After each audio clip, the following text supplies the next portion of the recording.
मैं भेजू महाविद्यालय भेजू की यूट्यूब के माध्यम से डॉक्टर सुधा वर्मा समाजशास्त्र प्रवक्ता बीए सेकेंड ईयर का फर्स्ट पेपर के चैप्टर में बताती हूँ कि श्वेत वसन अपराध क्या होता है।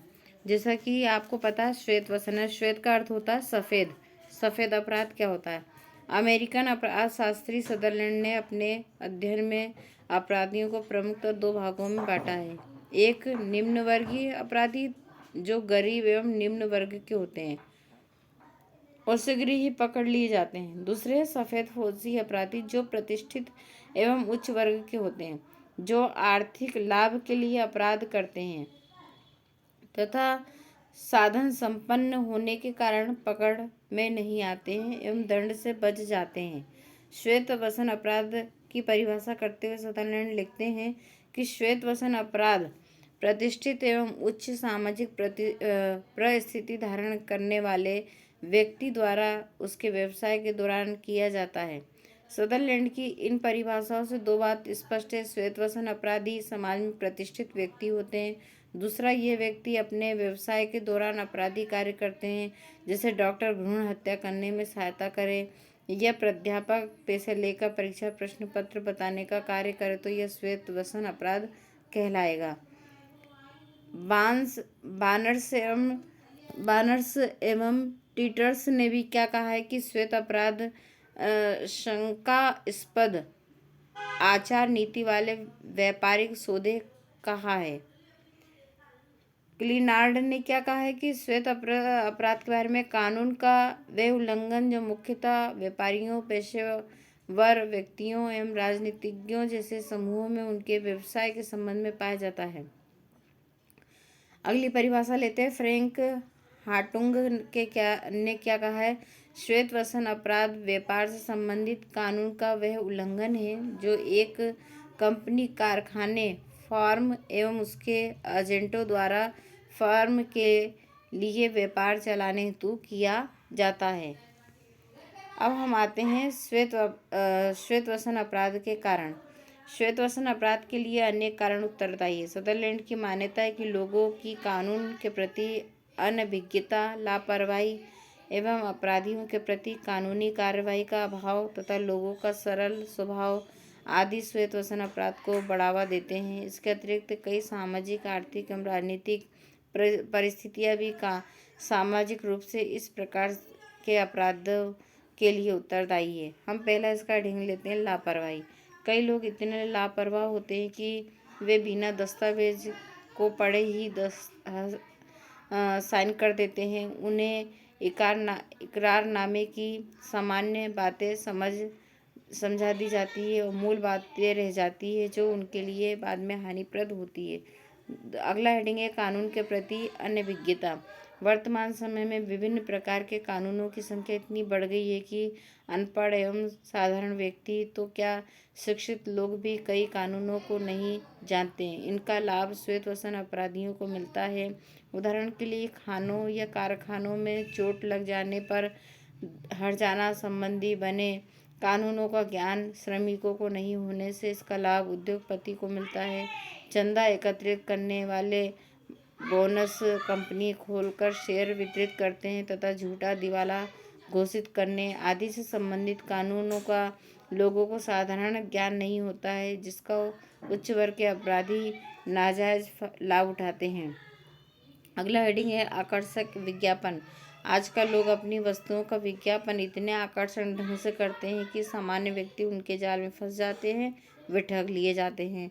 अगला हेडिंग है, कानूनों की अपर्याप्तता। कानूनों की अस्पष्टता, दोहरे अर्थ एवं कमियां भी श्वेत वसन अपराधियों को दंड से बचा लेते हैं। कानून की अपर्याप्तता एवं अस्पष्टता के कारण ही करों में चोरी, रिश्वत, अनैतिकता को प्रोत्साहन मिलता है। श्वेत वसन अपराधी न्यायाधीशों एवं वकीलों को बड़ी धनराशि देकर कानून एवं न्याय का पलड़ा अपने पक्ष में कर लेते हैं। उनके पर कुछ भी बिगाड़ नहीं होता। ऐसी स्थिति में उन्हें अपराध करने के लिए अधिक प्रोत्साहन मिलता है। नेक्स्ट हेडिंग है, क्षतिग्रस्त व्यक्तियों की निष्क्रियता। जो व्यक्ति श्वेत वसन अपराधी के कारण ठगे जाते हैं या क्षति उठाते हैं, वे कानून झंझटों से बचने के लिए कोई कानूनी कार्रवाई नहीं करते हैं। अधिकांश लोग कानूनों की लंबी प्रक्रिया, न्याय प्राप्त होने में देरी एवं धन खर्च करने में असमर्थ होने के कारण भी कानून उल्लंघन नहीं उलझा चाहते हैं। इसका लाभ भी श्वेतवसन अपराधी उठाते हैं और वे अपराधी करने में हिचकिचाते नहीं हैं। नेक्स्ट हेडिंग है व्यापार की जटिलता। औद्योगिकरण एवं विशेषीकरण के कारण व्यापार एवं वाणिज्य की प्रकृति इतनी जटिल हो गई है कि उसे विशेषज्ञ ही समझ सकते हैं, सामान्य व्यक्ति नहीं। अतः श्वेतवसन अपराधियों द्वारा लोगों को सरलतापूर्वक ठग लिया जाता है। पूंजीवादी एवं वर्ग संरचना। इसमें सदरलैंड ने अपने अध्ययन के आधार पर यह निष्कर्ष निकाला कि जिस समाज में लोगों में वर्ग चेतना एवं सामाजिक स्थिति के प्रति जागरूकता पाई जाती है, यहाँ लोग अधिकाधिक अपने व्यवसाय के द्वारा धन उपार्जन में लगे होते हैं ताकि वे अपनी सामाजिक स्थिति और प्रतिष्ठा को बनाए रख सके। पूंजीवादी व्यवस्था में पूंजीपति एवं उद्योगपति श्रमिक वर्ग शोषण करते हैं और अधिकाधिक धन कमाते हैं। वे वैध और अवैध तरीके से अपनी आर्थिक स्थिति को मजबूत बनाए रखना चाहते हैं। उच्च वर्ग निम्न वर्ग की प्रतियोगिता में परस्पर परास्त करना चाहता है। दोनों ही वर्ग अधिक प्रतिस्पर्धा में अनैतिक साधनों, झूठे विज्ञापनों और घूस, चोर बाजारी, जालसाजी आदि का सहारा लेते हैं। इस दौरान अनेक प्रकार के श्वेतवसन अपराधी पनपते हैं। इस प्रकार पूंजीवादी व्यवस्था में पाई जाने वाली वर्ग प्रतिस्पर्धा भी श्वेतवसन अपराध को बढ़ावा देती है। नेक्स्ट हेडिंग है भौतिकवादी मनोवृत्तियाँ। वर्तमान समय में लोगों में भौतिकवादी मनोवृत्तियाँ बढ़ी हैं। प्रत्येक व्यक्ति लेन देन, प्रकरण, धन कमाकर अधिकाधिक सुख सुविधाएं प्राप्त करना चाहता है। आज व्यक्ति का मूल्यांकन भी इस आधार पर किया जाता है कि उसके पास कितनी संपत्ति है। आज अधिकतर व्यक्तियों के जीवन का लक्ष्य शारीरिक एवं ऐच्छिक सुख सुविधाएं प्राप्त करना ही रह गया है, जिन्हें जुटाने के लिए समाज विरोधी अपराधी विधियों का सहारा तक भी लिया जाता है।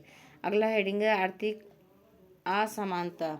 औद्योगिकरण, नगरीकरण, मशीनीकरण ने समाज में आर्थिक विषमता पैदा की है। एक तरफ उत्पादन के साधन पर नियंत्रण रखने वाले पूंजीपति है तो दूसरी तरफ श्रम बेचकर जीवन यापन करने वाले गरीब श्रमिक, और इन दोनों के बीच में है मध्य वर्ग। उच्च वर्ग वाले दूसरे वर्ग के लोगों को आगे बढ़ने से रोकते हैं। ऐसा करने के लिए मनमाने कानून विरोधी तरीके अपनाते हैं। लोग समाज के आर्थिक हितों को ध्यान में नहीं रखते हैं और स्वार्थ सिद्धि के लिए जालसाजी, झूठे विज्ञापनबाजी, फरेब, चोर बाजारी आदि के द्वारा उच्च सामाजिक प्रतिष्ठा प्राप्त करने का प्रयत्न करते हैं। अगला हेडिंग है राजनीतिक कारक। राजनीतिक अस्थिरता में श्वेतवसन अपराध को जन्म देते हैं। राजनीतिज्ञ आज एक पेशा बन गया है। उनके अनेक राजनेता, मंत्रीगण एवं प्रतिनिधि अपने स्वार्थ के लिए तस्करों, चोरों, डाकुओं और स्मगलरों आदि को शरण देते हैं। उनका संबंध पूंजीपतियों एवं अंतर्राष्ट्रीय अपराधियों गिरोह से होता है। पकड़े जाने पर राजनेता अपराधियों को छुड़ाने में मदद करते हैं और समय आने पर वे स्वयं भी अपराधियों का सहयोग लेते हैं। राजनीतिक उथल पुथल के समय भी कानून व्यवस्था शिथिल हो जाती है। इसका लाभ संपन्न व्यक्ति उठाते हैं और गलत तरीके द्वारा धनोपार्जन करते हैं। अगला हेडिंग है दोषपूर्ण कानूनी व्यवस्था। व्यापार, वाणिज्य एवं उद्योगों को नियंत्रित करने वाले कानून इतने निष्क्रिय, दोषपूर्ण हैं कि वे अर्थव्यवस्था के संचालन नियमन में सहयोग प्रदान नहीं करते। कई बार आर्थिक क्षेत्र में किए जाने वाले अनेक अपराधियों को तो जानकारी तक नहीं हो सकती है। फिर दंड व्यवस्था भी त्रुटिपूर्ण है। दंड के अभाव में भी श्वेतवसन अपराध को बढ़ावा मिलता है। अगला हेडिंग लेते हैं सामाजिक सांस्कृतिक मूल्य। श्वेतवसन अपराध का संबंध सामाजिक सांस्कृतिक मूल्यों से भी है। प्रत्येक व्यक्ति सामाजिक सांस्कृतिक मूल्य व्यवस्था को बनाए रखना चाहता है और उसमें परिवर्तन नहीं चाहता। लोग सामाजिक प्रतिष्ठा की हानि के भय से परंपरागत मूल्यों को बनाए रखने के लिए गलत तरीकों का प्रयोग करते हैं। उदाहरण के लिए दहेज देना परंपरागत सामाजिक मूल्यों की दृष्टि से अच्छा माना गया, उससे जुटाने के लिए व्यक्ति गलत साधनों द्वारा धन कमाता है और अपनी प्रतिष्ठा को बनाए रखता है। इसी प्रकार से भारत में धर्म का अधिक महत्व है। पूंजीपति लोग एक तरफ दान देकर एवं मंदिर बनवाकर समाज में प्रतिष्ठा भी प्राप्त कर लेते हैं। सामाजिक मूल्यों में भी ऐसे है कि उनसे श्वेतवसन अपराधियों को अपराध करने में बढ़ावा मिलता है। अगला हेडिंग है असंगठित अपराध। वर्तमान समय में अपराधी कार्यों में लिप्त बड़े बड़े संगठन पाए जाते हैं, जिसमें कई राजनेता, व्यापारी, उच्च अधिकारी, प्रतिष्ठित व्यक्ति तक फंस जाते हैं। जब सभी उच्च अधिकारी घूस लेते हैं तो ईमानदार व्यक्ति उनमें टिक नहीं सकता है। जब भी किसी बेईमान व्यक्ति के विरुद्ध कार्रवाई की जाती है तो अपराधी लोग संगठित होकर उसका विशेष विरोध करते हैं। इस प्रकार के कार्यों में श्वेतवसन अपराधियों को और अधिक अपराध करने का प्रोत्साहन मिलता है। अगला हेडिंग है प्राथमिक नियंत्रण का अभाव। किसी भी प्रकार के अपराध को बढ़ावा देने में नियंत्रण का अभाव प्रमुख कारण है। वर्तमान समय में परिवार, पड़ोस, मित्र, नातेदारी, जाति समस्या एवं ग्राम समुदाय के लोगों को अपने सदस्यों अनौपचारिक नियंत्रण शिथिल हुआ है। लोगों में स्वतंत्रता एवं मनमानी करने की प्रवृत्ति बढ़ी है। नैतिकता, ईमानदारी तथा चरित्र का ह्रास हुआ है, उच्च चरित्र का ह्रास हुआ है और धर्म एवं ईश्वर में आस्था कम हुई है। परंपराओं, प्रथाओं, रीति रिवाजों की पकड़ शिथिल हुई है। परिणाम स्वरूप श्वेतवसन अपराधी में वृद्धि हुई है। अगला हेडिंग है गोपनीयता। श्वेतवसन अपराधी में वृद्धि का एक कारण है इस प्रकार के अपराधों का पता लगा पाना है।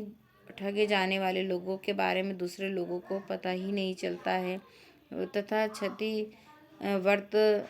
क्षतिग्रस्त व्यक्ति भी हानि उठाने के बाद उस घटना को लोगों द्वारा मजाक उड़ाने के भय से किसी से नहीं करता। इसका परिणाम यह होता है कि श्वेतवसन अपराधियों को अपराध करते रहते हेतु प्रोत्साहन मिलता है।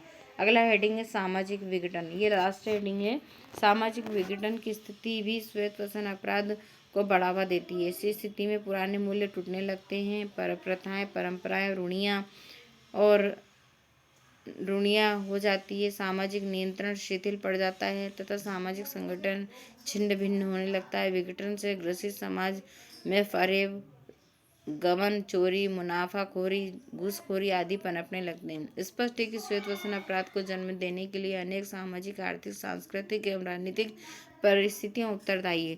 ठीक है बच्चों, आज के लिए इतना ही। धन्यवाद।